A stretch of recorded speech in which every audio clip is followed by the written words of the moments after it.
Welcome student. भू आकृति विज्ञान में हमने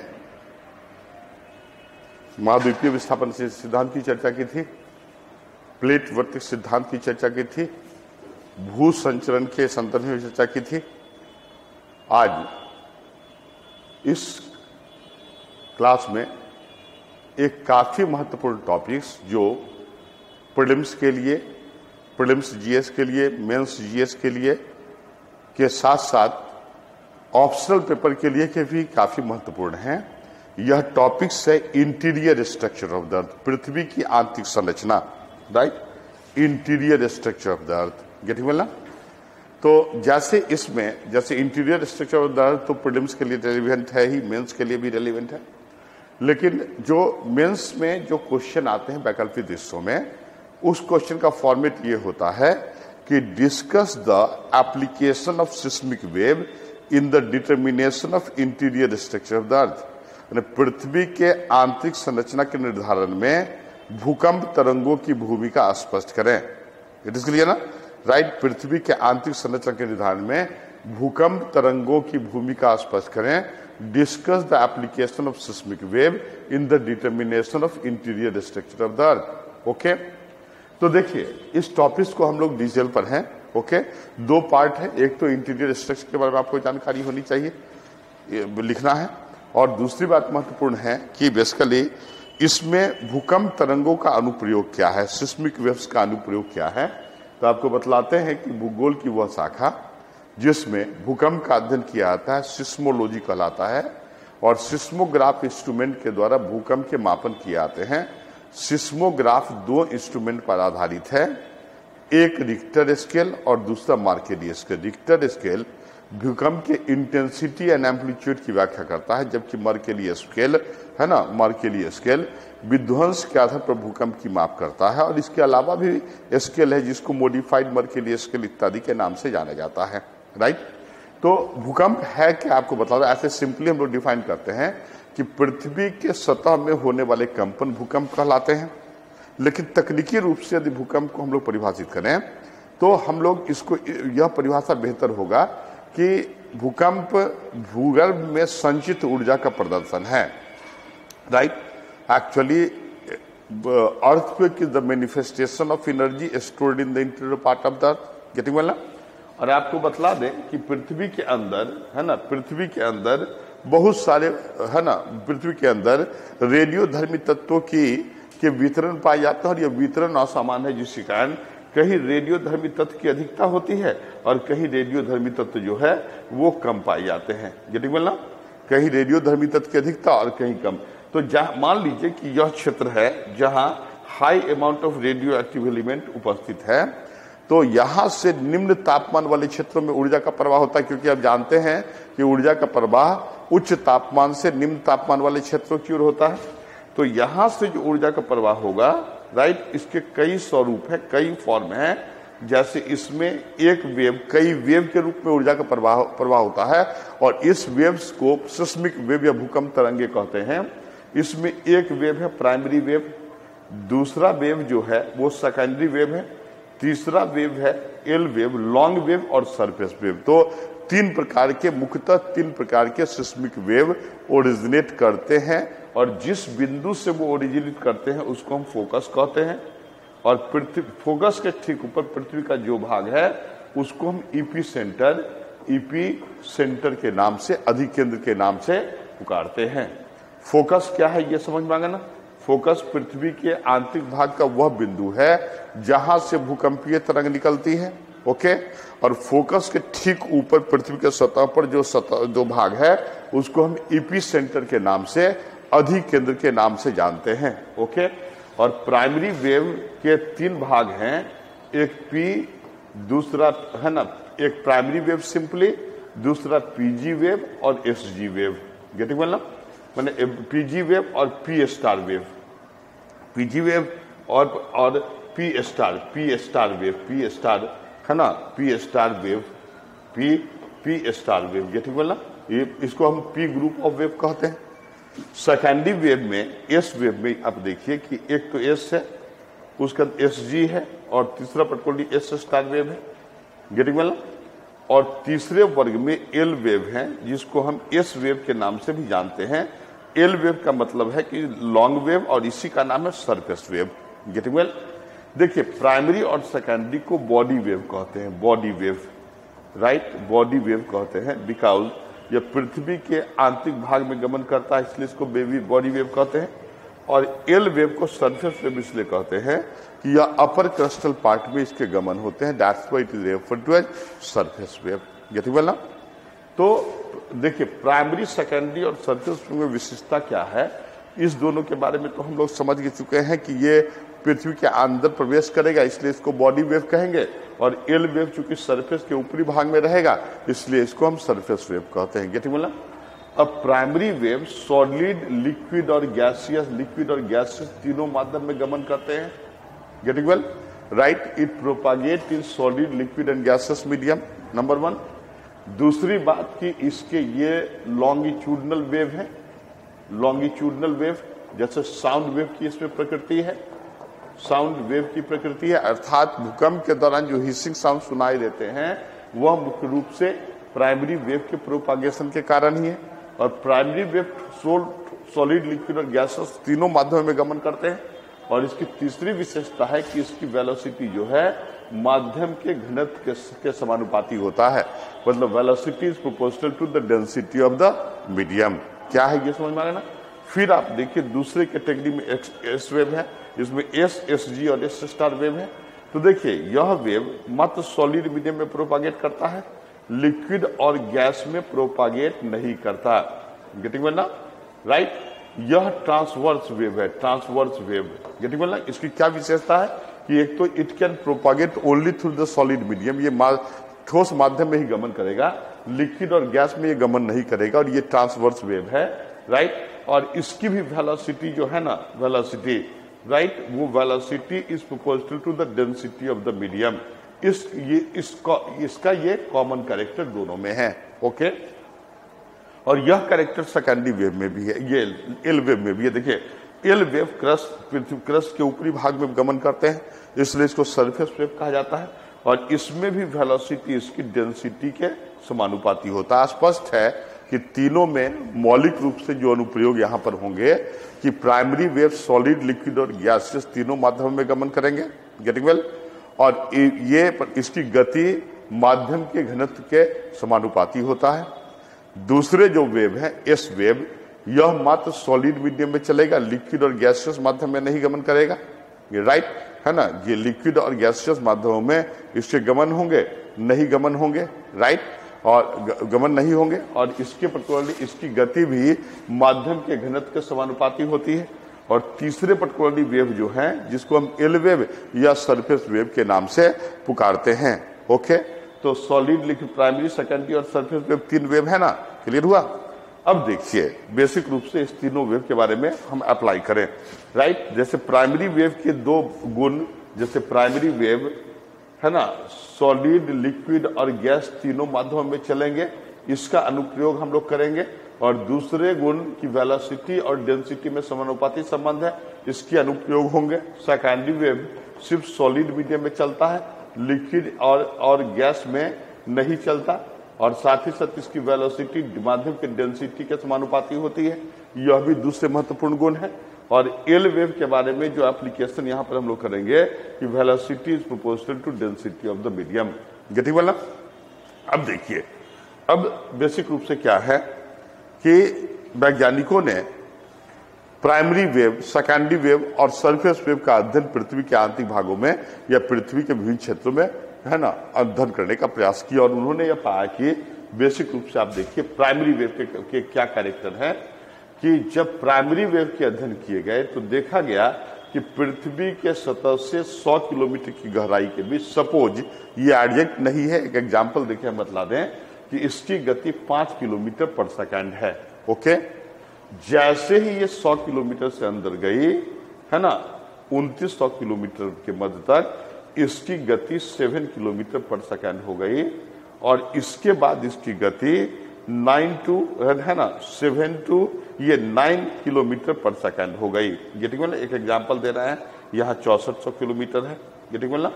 इसका मतलब है कि दो ऐसे पॉइंट मिले, बिंदु मिले पृथ्वी के आंतरिक भाग में जहां इसकी गति में वृद्धि हुई, एक तो 100 किलोमीटर और 2900 किलोमीटर। ओके, और आप जानते हैं कि प्राइमरी वेव है ना कि दो विशेषता है, एक तो सॉलिड, लिक्विड और गैसेस तीनों माध्यमों में चलेगा, और दूसरे इसकी वेलोसिटी डेंसिटी के समानुपाती होगी।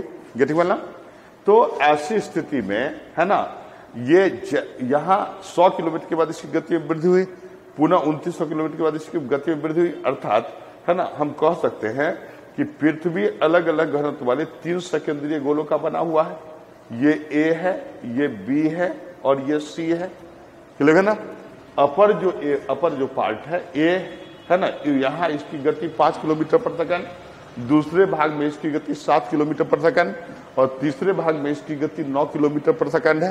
तो 3 सेकेंद्रीय गोलों का बना हुआ है, राइट, जिसमें यदि यहाँ इसकी डेंसिटी D1 है, इसकी डेंसिटी D2 है, इसकी डेंसिटी D3 है, तो स्पष्ट है कि गति के आधार पर D1 is less than D2 is less than D3 है। इसका मतलब पृथ्वी अलग अलग घनत्व वाले 3 सेकेंद्रीय गोलों का बना हुआ है, राइट, और इसके घनत्व में सतत वृद्धि की प्रवृत्ति पाई जाती है। गेटिंग वेल ना? अपर भाग के घनत्व कम, उसके बाद द्वितीय भाग में इसकी गति अधिक और सर्वाधिक पर्टिकुलरली इसकी गति जो है केंद्रीय भाग में होती है। गेटिंग वेल ना? अब देखिए फर्स्ट अनुप्रयोग प्राइमरी वेव का हुआ। लेकिन अब देखिए प्राइमरी वेव ने यह तो स्पष्ट कर दिया कि पृथ्वी अलग अलग घनत्व वाले 3 सेकेंद्रीय गोलों का बना हुआ है, राइट। यह पता तो चला क्योंकि इसकी गति 3 अलग अलग क्षेत्र में भिन्न भिन्न है ना, लगातार बढ़ रही है, तो आंतरिक भाग के घनत्व अधिक और ऊपरी भाग के घनत्व कम होंगे, यह स्वाभाविक है। लेकिन चूंकि प्राथमिक तरंगे सॉलिड, लिक्विड और गैसेस तीनों माध्यमों में गमन करती है, तो इससे पृथ्वी के आंतरिक स्थितियों के बारे में जानकारी नहीं मिल पाती। गेटिंग मतलब? इससे पृथ्वी के आंतरिक क्षेत्रों के बारे में जानकारी मिलती है, नहीं मिल पाती। गेटिंग मतलब? राइट, किस अवस्था में है, क्योंकि ये सॉलिड, लिक्विड और गैसेस माध्यमों में गमन करती है। तो प्राथमिक वेव के अनुप्रयोग यहाँ पर यही है कि प्राथमिक तरंग यह संकेत देता है कि पृथ्वी है ना अलग अलग घनत्व वाले 3 सेकेंद्रीय गोलों का बना हुआ है, जिसको सियाल, सीमा और निफे के नाम से जानते हैं। और जैसे जैसे ये आगे बढ़ेगा इसकी गति और इसकी गत्यात्मकता बढ़ती चली जाएगी। क्लियर ना? अब देखिए प्राइमरी वेव का क्या कैरेक्टर है, ये समझ में आ गया ना। अब देखिए सेकेंडरी वेव। ओके, देखिए सेकेंडरी वेव की विशेषता यह है कि सेकेंडरी वेव मात्र सॉलिड मीडियम में चलेगा, सॉलिड मीडियम में, यह लिक्विड और गैसियस मीडियम में नहीं चलेगा। ओके, और इसकी गति माध्यम के डेंसिटी के समानुपाती होती है। Velocity is proportional to the density of the medium, velocity is proportional to the density of the medium. Getting well ना? राइट। अब देखिए कि जब सेकेंडरी वेव के अध्ययन किए गए यहाँ पर सेकेंडरी वेव, तो देखा गया कि ऊपरी क्षेत्र में सपोज इसकी डेंसिटी गति 5 किलोमीटर पर सेकंड थी, और जैसे ही 100 किलोमीटर से अधिक गहराई पर बढ़ी, इसकी गति बढ़कर है ना, इसकी गति बढ़कर है ना, इसकी गति बढ़कर कितनी हो गई? जैसे मान लीजिए कि ऊपरी भाग में इसकी गति जो है बेसिकली यहाँ पर 3 किलोमीटर पर सेकंड थी, और यहाँ बढ़ के इसकी गति 5 किलोमीटर पर सेकंड हो गई, लेकिन यहाँ यह विलुप्त हो गई। गेटिंग वाला? यदि इसके डेंसिटी D1 है और इसके डेंसिटी D2 है, तो सेकेंडरी वेव के अध्ययन या गमन के अध्ययन से यह पता चलता है ना कि D1 is less than D2। Getting वाला? राइट, माने ऊपरी भाग के घनत्व कम और आंतरिक भाग के घनत्व अधिक है। लेकिन चूंकि यह 2900 किलोमीटर की गहराई पर, यह गहराई जो है 2900 किलोमीटर है, तो 2900 किलोमीटर की गहराई पर चूंकि सेकेंडरी वेव विलुप्त हो जाती है, इससे यह अनुमान लगाए जा सकते हैं कि पृथ्वी का वह भाग जो 2900 किलोमीटर से अधिक गहराई पर है, यह या तो गैसियस अवस्था में होगा या पर्टिकुलरली द्रवित अवस्था में होगा, क्योंकि उसी स्थिति में सेकेंडरी वेव नोटिस नहीं होती, इसकी गति समाप्त हो जाती है। क्योंकि सेकेंडरी वेव बेसिकली जो है ना बेसिकली मात्र सॉलिड में गमन करेगा, लिक्विड और गैसियस माध्यम में गमन नहीं करेगा। एकदम क्लियर हुआ ना? तो इस भाग में यदि दिखलाई नहीं देगा, it will not be noticeable. Getting वाला?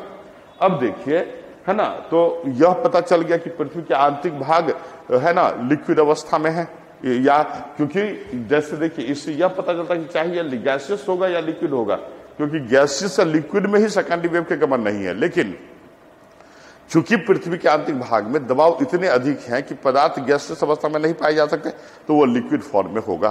गेटिंग वाला। अब देखिए जो तीसरे परकोणीय तरंग है वो है एल वेव है। तो देखिए एल वेव का क्या मतलब है। देखिए यहां पर ये कॉन्टिनेंटल क्रस्ट है और ये कॉन्टिनेंटल क्रस्ट है और ये ओशनिक क्रस्ट है। जब एल वेव या सरफेस वेव कॉन्टिनेंट से ओशन की ओर बढ़ता है, सपोज कीजिए कि यहां इसकी गति है ना, सपोज इसकी गति यहां पर 3 किलोमीटर पर सेकंड है और यहां बढ़कर इस पॉइंट पर ये 5 किलोमीटर पर सेकंड हो गई, राइट। किसकी गति? तो एल वेव की या सरफेस वेव की। आप जानते हैं कि एल वेव की गति माध्यम के घनत्व के समानुपाती होता है, मतलब it is velocity is proportional to the density of the medium.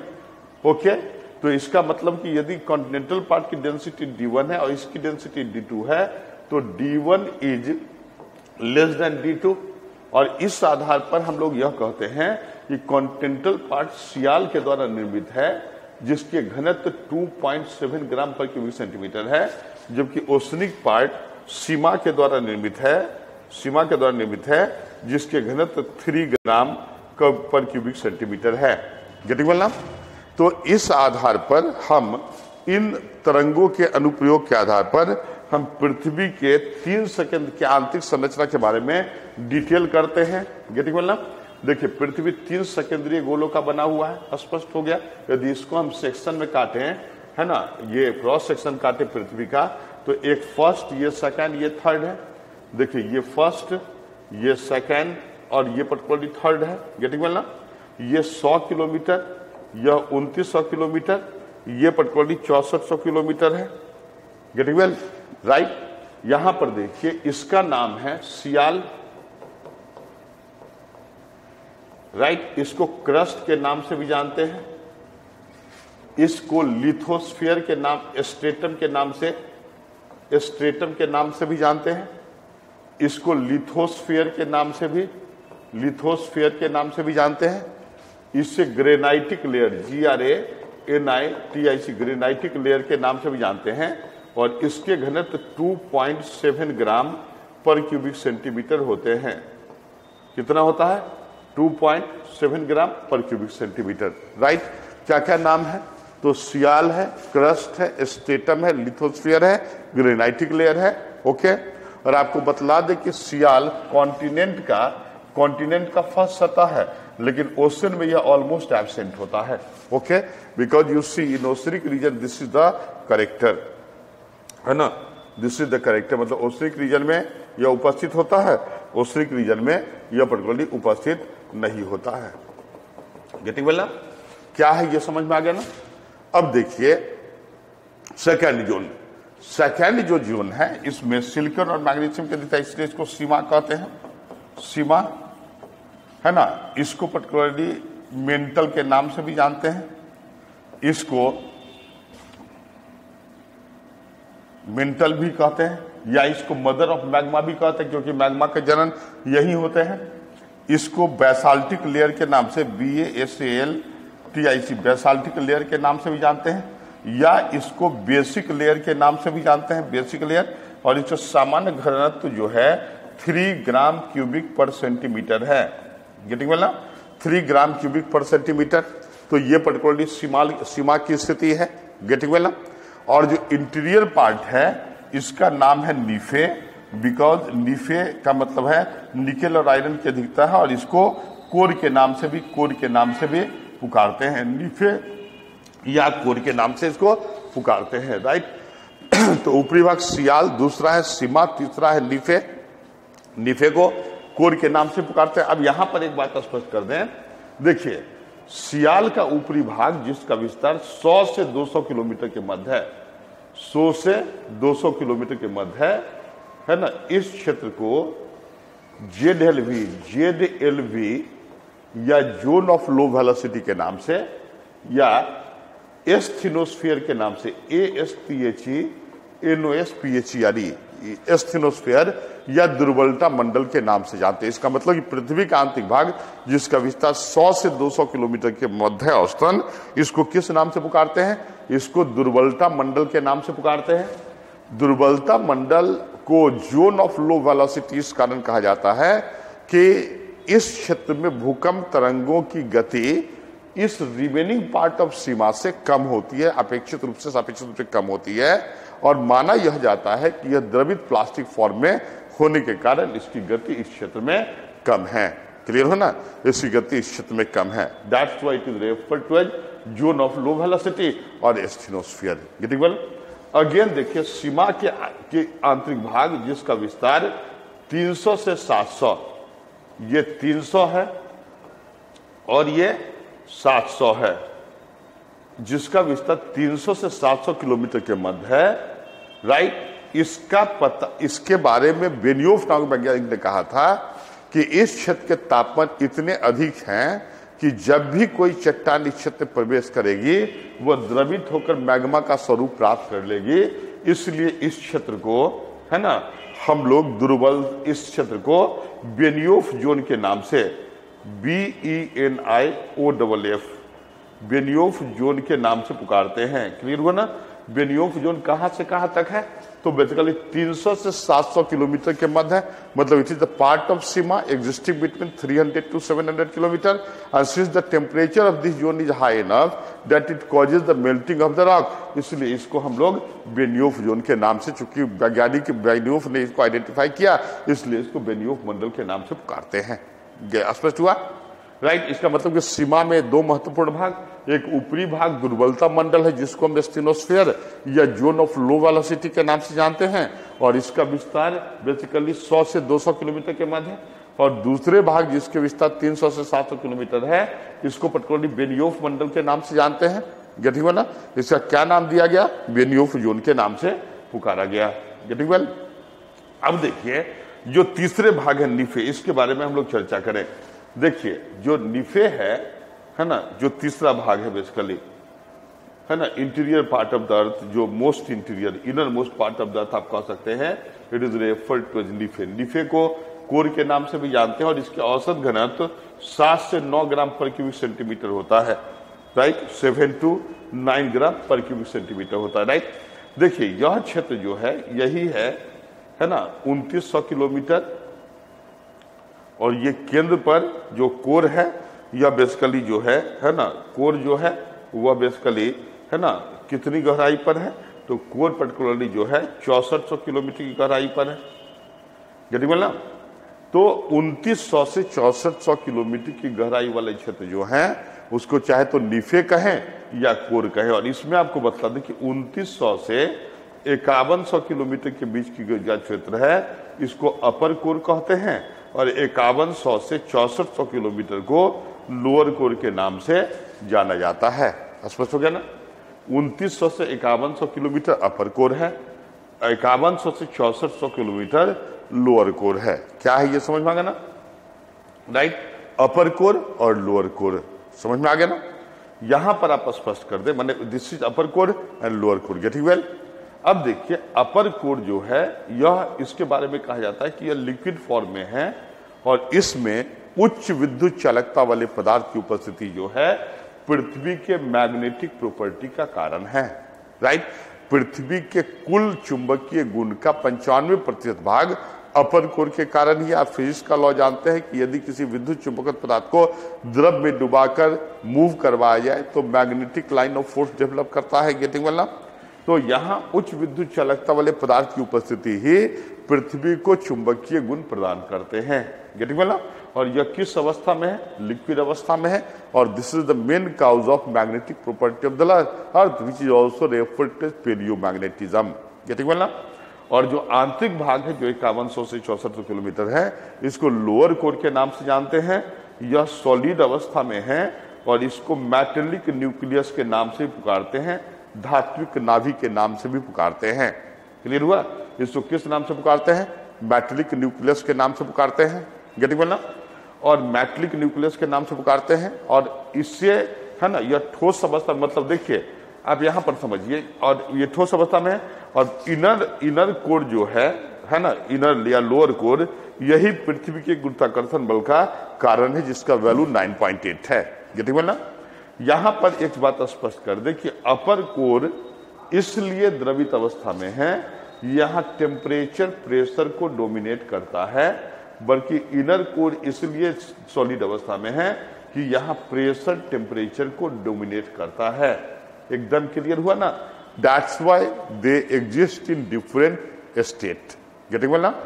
तो स्पष्ट हो गया कि पृथ्वी 3 सेकेंडरी गोलों का बना हुआ है, सियाल, सीमा और निफे, और हमने विभिन्न लेयर्स का नामकरण भी अलग अलग कर दिया। जैसे सियाल को हम है ना क्रस्ट भी कहते हैं, लिथोस्फीयर भी कहते हैं, स्ट्रेटम भी कहते हैं, ग्रेनाइटिक लेयर भी कहते हैं, एसिडिक लेयर भी कहते हैं, और इसकी डेंसिटी 2.7 ग्राम पर क्यूबिक सेंटीमीटर है, और महाद्वीप का ऊपरी भाग है, और महासागर का में यह लगभग अनुपस्थित होता है। सेकेंड जोन सीमा है। सीमा जो है इसका विस्तार 100 से 2900 किलोमीटर के मध्य है। इसको मदर ऑफ मैग्मा भी कहते हैं, क्योंकि इसमें मैग्मा के जनन होते हैं। इसको बेसाल्टिक लेयर और बेसिक लेयर के नाम से भी जाना जाता है। इसके घनत्व 3 ग्राम पर क्यूबिक सेंटीमीटर है, और सीमा के ऊपरी भाग इसका विस्तार 100 से 200 किलोमीटर है। इसको जेडल भी या दुर्बलता मंडल के नाम से जानते हैं, और जिसका विस्तार 300 से 700 किलोमीटर है, उसे बेनियोफ जोन के नाम से पुकारा जाता है। गेटिंग वेल ना? राइट? क्योंकि यहीं पर यहाँ के तापमान इतने उच्च होते हैं कि चट्टान द्रवित होकर मैग्मा का फॉर्मेशन कर देता है। राइट? और जो आंतरिक भाग है इसको सीमा कहते हैं या कोर कहते हैं। कोर का 2 भाग है, अपर कोर, लोअर कोर। अपर कोर लिक्विड अवस्था में है। इसमें उपस्थित उच्च विद्युत चालकता वाले पदार्थ ही पृथ्वी के चुंबकीय गुण का कारण है, जबकि लोअर कोर सॉलिड अवस्था में इसको मेटालिक न्यूक्लियस कहते हैं, और ये पृथ्वी के गुरुत्वाकर्षण बल का कारण है। ओके, तो इस प्रकार जब भी क्वेश्चन प्रश्न आए कि एक तो कि पृथ्वी की आंतरिक संरचना का वर्णन करें, तो आप कर सकते हैं।